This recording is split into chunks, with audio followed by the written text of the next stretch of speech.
the whole thing, this whole big concept we explained yesterday about the bottom line was when a person's using his words to do a neder, then the words that he's using channel through the physical object, which then connects to the source of the physical object, which is the aspect of the light of the soviv, which a person cannot know get to on his own. And then when it's connected to the light of the soviv, then it actually channels into the person to give him the ability to separate from that physical object. And that's basically the explanation of why you have to say it in words in relation to everything we explained above. And we said that when you're connected to that place, then that's the aspect of the Ru'ut of the Liba, the will of your heart that a person's channeled into. And when you do that, everything now gets elevated at a whole new level because you're working with the light of the Torah, of the Sovukal Almin, which is the way Hashem is revealed, which only be revealed when Mashiach comes or before the world was created. But by doing this, then you're living at that level now. Now, the explanation of the mimer is the following. Okay, the bear always explains the Kabbalistic intentions behind all of the aspects here. Okay, we're going to discuss now what's going on there. So now, this is what it is. The world was created in 10 utterances. Those are the 10 spheres of Tikkun, which is the aspect of Shema, named 45. Okay? When God said Yehi Or, is Chokhmah of Tikkun, wisdom of Tikkun. Now, how could it be that when God said Yehi Or, which is Chokhmah of the world of Tikkun, how from there would it create the existence of the three lower worlds? So the idea is the following. Through the letters of the breaking of the vessels, that a vessel is nullified to what is inside of it. Okay? But when the vessel breaks, then you get the shards. And the shards become their own independent pieces beyond what the vessel was originally holding. So the 10 spheres of Atzilus, which is the Olam Tikun, which is the name of Mem He Ma, okay? Shem Ma, gets enclosed in the Malchus, which is Shemban. Okay? And then in the letters of Shemban that fell from the Shfriyat Kelim, that fell from the breaking of the vessels of Shem Sag, 63. Therefore, in Bia, you have Ma and Ban because of such a thing. Okay, so what does that mean? You have 10 spheres of Atzilus with the Shema. Okay, again, this is the Kitzer of the Biur. Okay, 10 spheres of Atzilus with Shema. That gets enclosed into the Malchus, which is Shemban. And then the letters of Shemban fell from the breaking of the vessels of Shem Sag, so it's a higher level. And then from Shem Sag, that was in the Shemban. Okay, Ban is already a broken version of Sag. And then that fell. And therefore, those letters create the worlds of Bria, Yetzira, and Asiya, which is basically the Man Ban of the three lower worlds. Okay, it's complex Kabbalistic aspects. We're going to try to go a little bit more deeper into it in the actual text. This is just the kitzer, the summary of it. Okay, even though it doesn't sound like it. Now, a person, the way we are built is we are connected to Ma and Ban. Okay, which means he has Toe and Tikkun inside of him. What does that mean? Which is basically, the soul of light, the transcending light, and the light that encloses the world. So, on one level, person, is on a lower plane than, the things that he has to eat to exist, because we said the things that he eats to exist, receiving the light from a higher level. But the truth of the matter, if you look at dissecting the person's soul and his being in the essence, then he actually has both aspects. He has the aspect of Ma and Ban inside of him, which we could call To and Tikkun, which means chaotic aspects, and fixed, which is basically Sova B'Mimale, in transcending and the light that is enclosed. Now, what do we do over here? We have like this.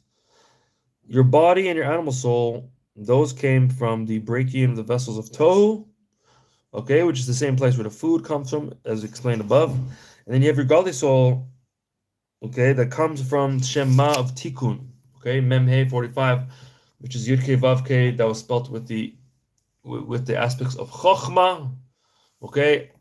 So when you spell Yud-Kei Vav-Kei in the sphere of Chokhmah with Yuds, then it comes to the gematria 45.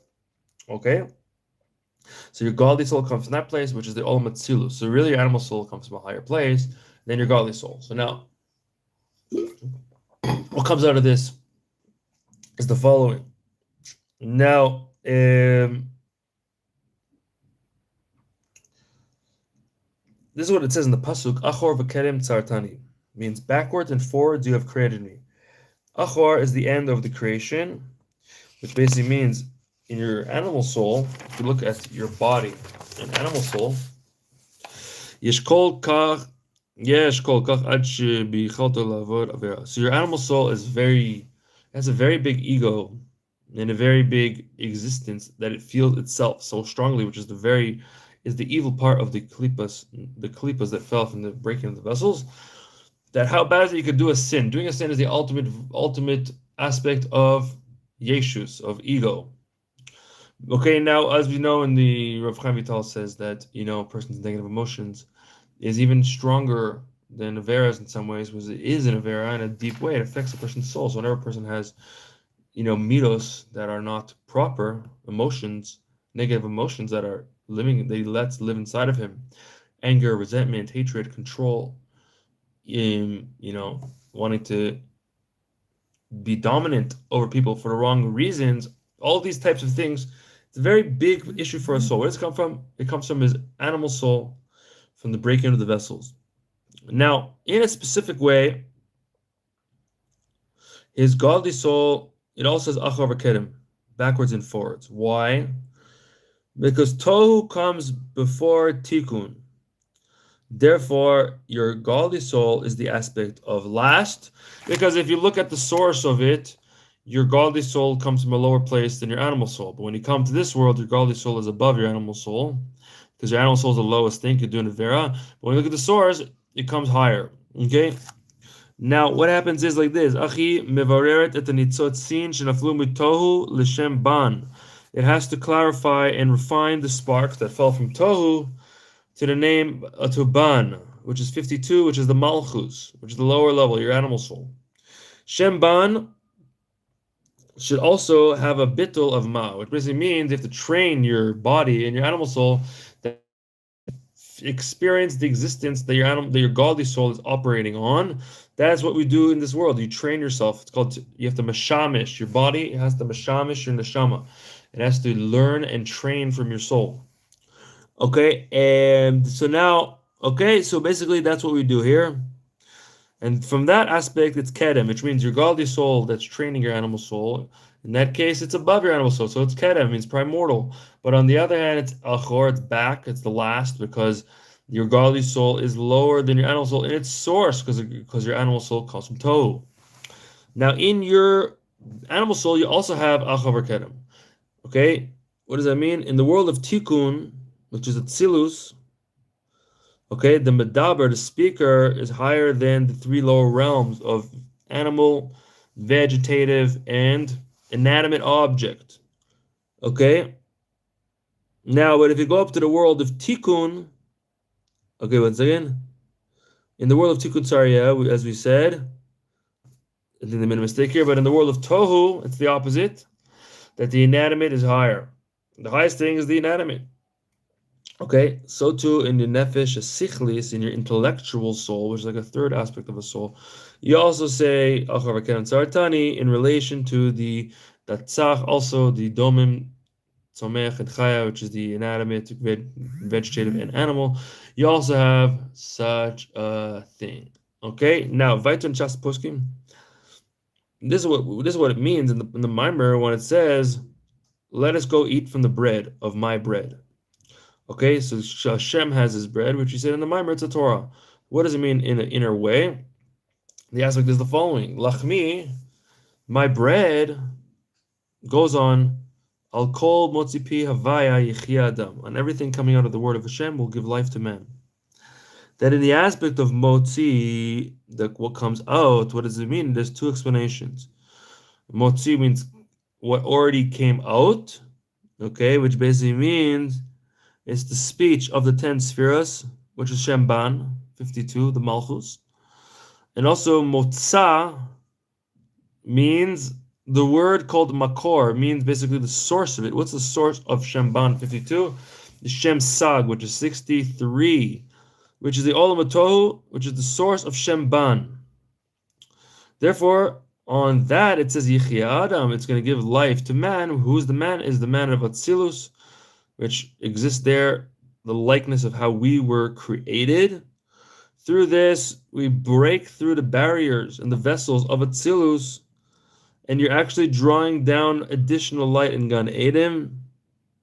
And also the person down here draws down the aspect of Vahavta, loving Hashem, B'chol Meodecha, with all of your might.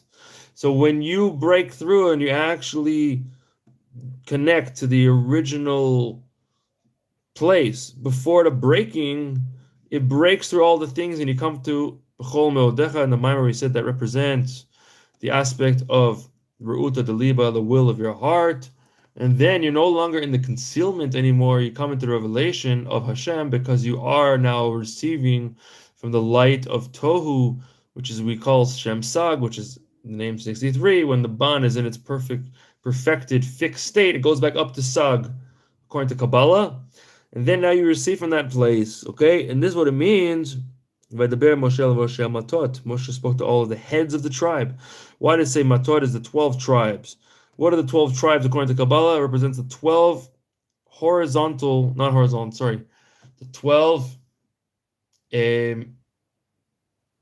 the 12 lines, okay, of the world of Bia.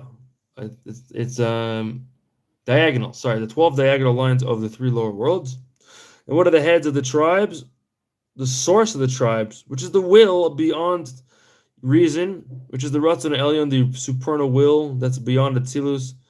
That gets drawn down from Moshe, and then when you draw that down, you now get the B'chol Meodecha, or the will of your heart that's shining. So now you're actually literally connecting to this light of Hashem the way He is, beyond the Malchus of all the barriers that were created in order to reach Him during the Galus.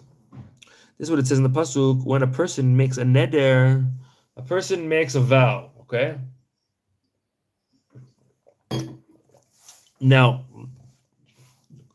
he has to be able to make it with the thing that he's vowing from, okay?